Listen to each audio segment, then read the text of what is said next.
Assalamualaikum warahmatullahi wabarakatuh. Alhamdulillahirabbil alamin. Asyhadu an la ilaha illallah wa asyhadu anna Muhammadar Rasulullah. Allahumma shalli ala sayyidina Muhammad wa ala ali sayyidina Muhammad. Pemirsa YouTube yang dirahmati Allah Subhanahu wa taala.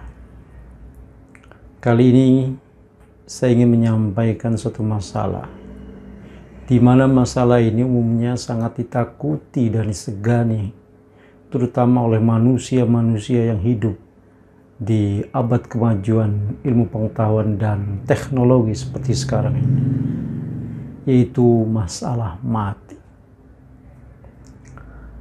Pemirsa, kadang ada orang yang tidak begitu respect dan tidak begitu tertarik kalau dibicarakan masalah kematian kepadanya. Seakan-akan yang ada di dalam benaknya itu bahwa manusia hidup hanya di dunia saja. Sehingga apabila manusia wafat, manusia meninggal dunia, tamatlah riwayatnya, selesailah sudah persoalannya. Begitu seakan-akan pendapat yang ada di dalam benak mereka.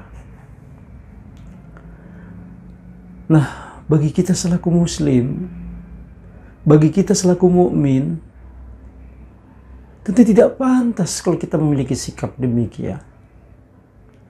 Sebab kita punya keyakinan bahwa kehidupan kita di dunia ini fana sifatnya, sementara. Dan kita pun punya keyakinan bahwasanya nanti ada satu masa di mana manusia harus mempertanggungjawabkan seluruh amal perbuatan yang pernah dia lakukan semasa hidup di dunia. Sehingga apabila amalnya baik, niscaya akan dibalas dengan kebaikan. Tapi kalau amalnya buruk, niscaya akan ditimpa azab yang sangat mengerikan. Oleh karena itulah Rasulullah dalam salah satu hadisnya bersabda, "Aktsiru min zikril maut." Perbanyaklah kalian mengingat mati. Fa innahu yumahhisuz dzunub. Karena yang demikian dapat menghapuskan dosa, wa yushiru fid dunya, dan dapat menimbulkan sikap zuhud di dunia.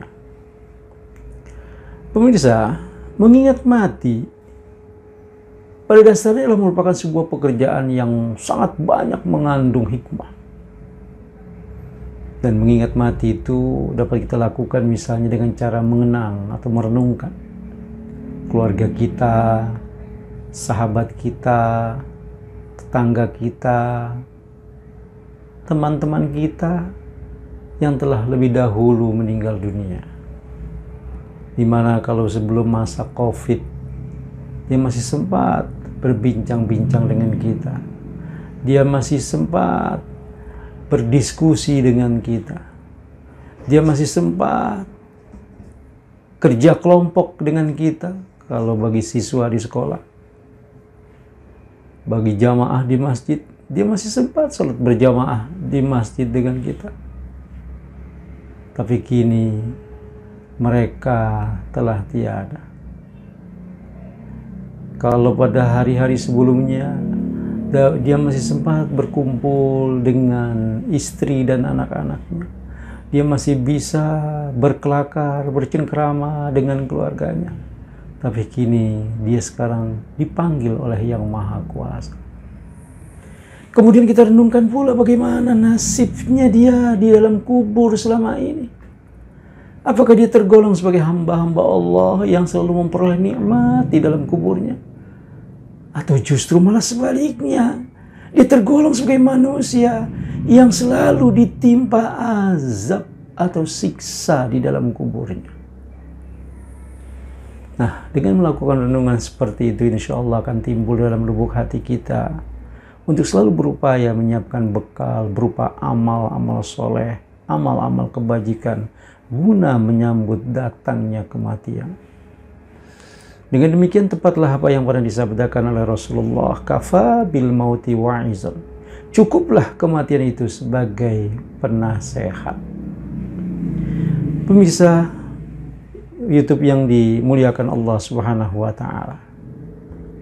Ketika manusia berada di alam barzakh atau alam kubur, terlintaslah dalam ruang ingatannya apa-apa yang pernah dia lakukan semasa hidup di dunia. Dan itu dihadapinya dengan penuh pengertian dan dengan penuh kesadaran. Satu ketika Rasulullah bertanya kepada salah seorang sahabatnya yang bernama Sayyidina Umar bin Khattab, "Wahai Umar, bagaimana kalau sekiranya engkau didatangkan oleh kedua malaikat yang akan menguji kamu di dalam kubur? Itu malaikat Munkar dan Nakir, yang hitam wajahnya kebiru-biruan, siung keduanya hingga mengguris bumi, rambut keduanya hingga menyentuh tanah, suaranya bagaikan halilintar, dan matanya bagaikan kilat yang menyambar." Mendengar Rasulullah berkata demikian, Umar bin Khattab terkejut. Lalu bertanya, "Wahai Rasulullah, apakah pada kala itu aku cukup sadar?" Maka Rasulullah menjawab, "Tentu engkau cukup sadar pada saat itu, seperti halnya kau berada di dunia saat ini." Akhirnya Umar berkata lagi, "Kalau memang demikian ya Rasulullah, niscaya aku akan serahkan keduanya dengan izin Allah." Akhirnya Rasulullah memuji Umar. Sesungguhnya Umar adalah orang yang mendapat taufik.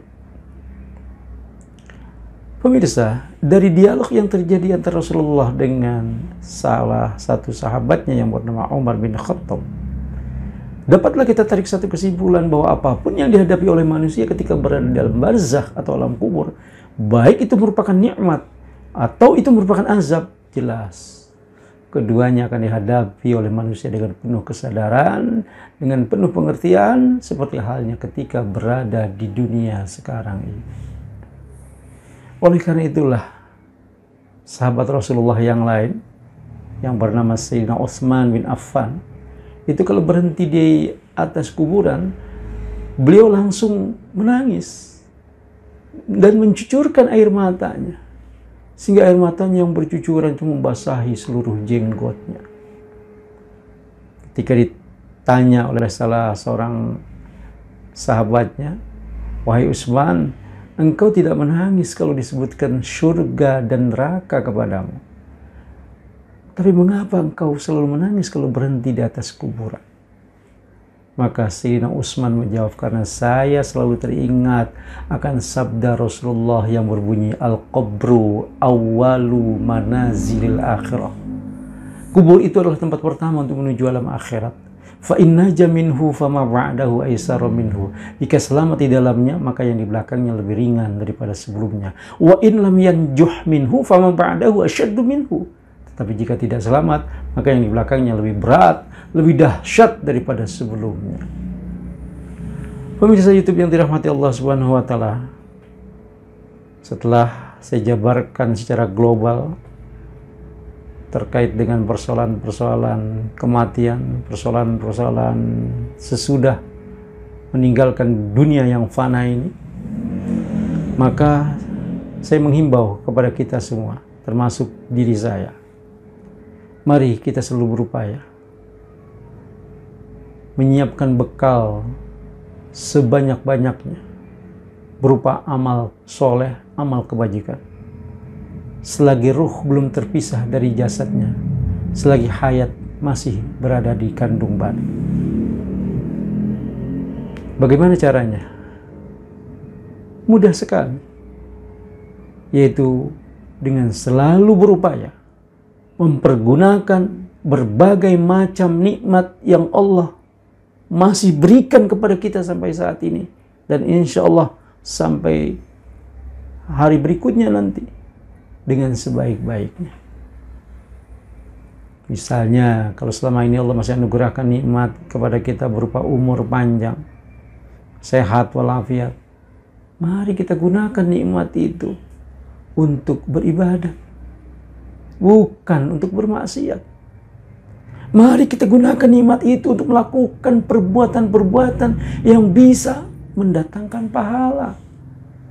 Bukan sebaliknya, kita gunakan nikmat itu untuk melakukan perbuatan-perbuatan yang bisa mendatangkan dosa. Kalau selama ini Allah masih anugerahkan nikmat kepada kita berupa harta kekayaan, maka mari kita gunakan dengan menyisihkan sebagian dari nikmat kekayaan itu untuk membantu mereka yang masih berada dalam keadaan susah, hidup dalam keadaan menderita. Bukan sebaliknya, justru kita pergunakan untuk hidup bersenang-senang dan berfoya-foya di dunia ini. Pemirsa, sebelum saya akhiri, mari kita simak firman Allah dalam surat Al-Munafiqun ayat 10 dan 11. Kata Allah, min qabli an ya'tiya ahadakumul maut. Sebelum datang kematian salah seorang di antara kamu, fayaqulu, maka dia berkata, Rabbi, Tuhanku, laula akhartani ila ajalin qarib, kalau sekiranya kau undurkan kematianku sesaat saja, sebentar saja, fa asaddaqo, niscaya saya akan benar-benar bersedekah.